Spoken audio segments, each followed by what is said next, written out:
we would have the possibility of approving a comprehensive immigration reform bill. And on a policy basis, I thought we could do that and that my work would be done. Secondly, I shared with many of you that my life partner, my wife Zoraida, was ill. She is so resilient, she is healthy, she's in remission, she's doing so well.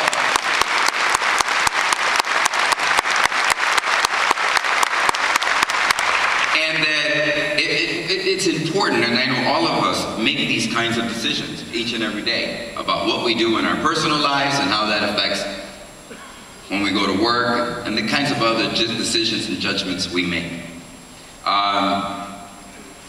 And so I said I would not seek another term in Congress because I thought those things. Let me share with you the following. I was very humbled and very gratified by a letter that was circulated, and I know Omar Duque had something to do with it, although he'll deny it. And I know that many people in this room had something to do with it, although you'll deny it. It's the first letter that had so many signatures on it that no one will take credit for. But I want to say that it was especially pleasing to see Alderman Ricardo Munoz, my friend of many, many years of the 22nd Ward, who also signed that letter. And that letter asked me to reconsider my decision, not to seek another term in Congress. So I want to thank you, Ricardo, Alderman Munoz, for signing the letter and for being such a great, gracious friend. I know how hard you worked on your campaign for Congress, and I know how much you want to continue to serve in the halls of Congress. I want to give a special thank you to Ricardo.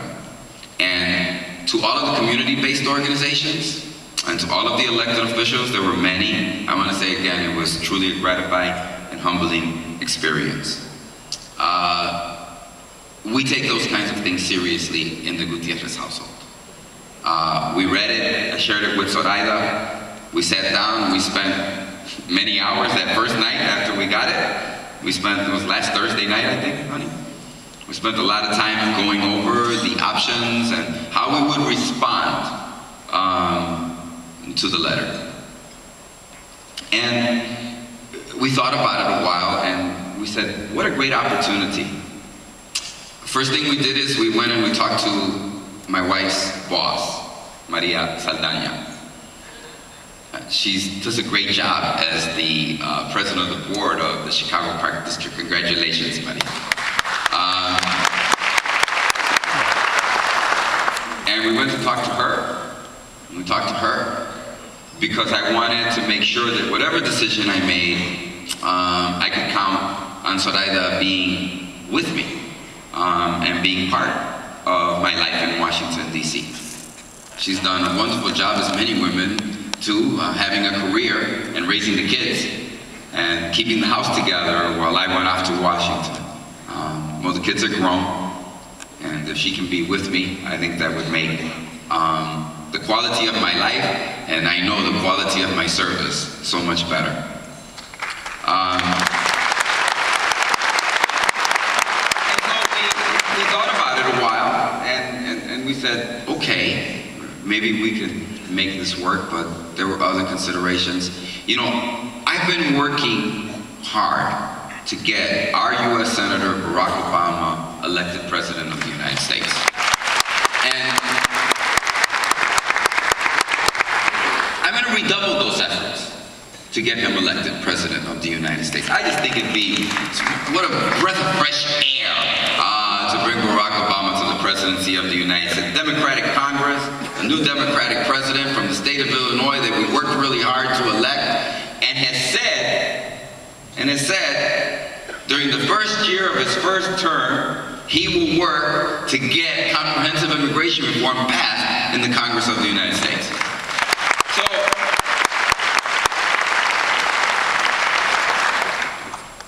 it seemed to Zoraida and me that our work hadn't been done, and that we needed to give that work some more time and some more responsibility. And so I came to share with you this morning that I will seek the nomination for the Democratic.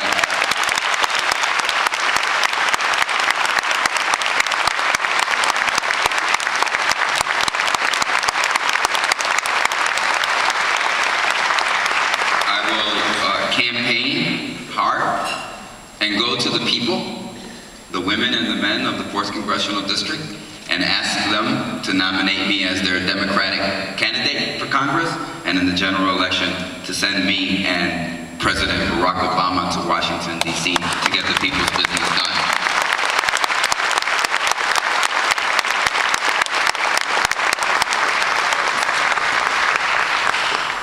And for those of you who thought I was going to say all of this to you this morning, so that as I walked down the stairs to come to the kitchen, so Eda looked at me, she says, well, you look like a candidate. Maybe you say things subconsciously through the way you dress. But she says, you look like a candidate, and we talked this morning. I called Ricardo, I called Commissioner Maldonado, I called Alderman Manny Flores. I was able to communicate with them. I look forward to talking to them. I want their support. I want to continue the kind of generous relationship I've had with them in the past. And I want to say thank you to Ricardo for already accepting, and I look to getting my other friends working together so that we can build the kind of team that is necessary for our community. I want to say that, you know, Elvira Arellana, who has been in a sanctuary in a church on Division Street now for the last 6 months, says she's coming to Washington, D.C. I want to tell Elvira, you're welcome to come to my office any day of the week, whenever you wish. I look forward to talking to her. So let me say to all of you that I probably forgot some things I wanted to share this morning. You know, it's always a problem when politicians don't have a script. But I thought I'd talk to you because so many of you are my friends, personal friends of mine, that I've had a relationship with, that I thought I'd talk to you from my heart about what I want to do. I'm excited about the campaign. I'm excited about the potential and the possibilities. Quiero expresarme para terminar un poco en el vernáculo de Dios, el español. Para decirle a ustedes gracias por sus muchos años de apoyo. Voy a regresar al Congreso si el pueblo y los votantes del 4º distrito así lo deciden. Someteré mi nombre como candidato a reelección para el Congreso de los Estados Unidos. Mi prioridad será mi comunidad y mi comunidad inmigrante. Ustedes saben que la situación va a empeorar para la comunidad inmigrante. Va a haber más deportaciones, va a haber más separaciones de familia, va a haber más daño en nuestra comunidad. Y yo quiero regresar para ver si un Congreso controlado por los demócratas, con un presidente llamado Barack Obama, un congresista Luis Gutierrez, puede traer fin a esta pesadilla y justicia para nuestra comunidad inmigrante que tanto lo merece.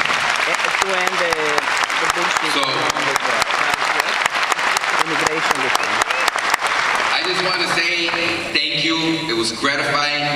You know, when I go to dinner, you know how people at the end of the night you kind of have a little something and you have a little something to drink and you had the dinner and then you had the little cake and you know the host is ready to say adios. Te invité, pero no para que te quedara la noche. You know how that is? Yeah, I didn't want you to spend all night here, right? So you're dying to clean up the house. I want to say thank you. Thank you for letting me be that guest in your home, and thank you so much for saying, have an extra cup of coffee with us, Luis. Spend an extra time with us. We don't want to send you home just yet. Gracias. Te quiero mucho.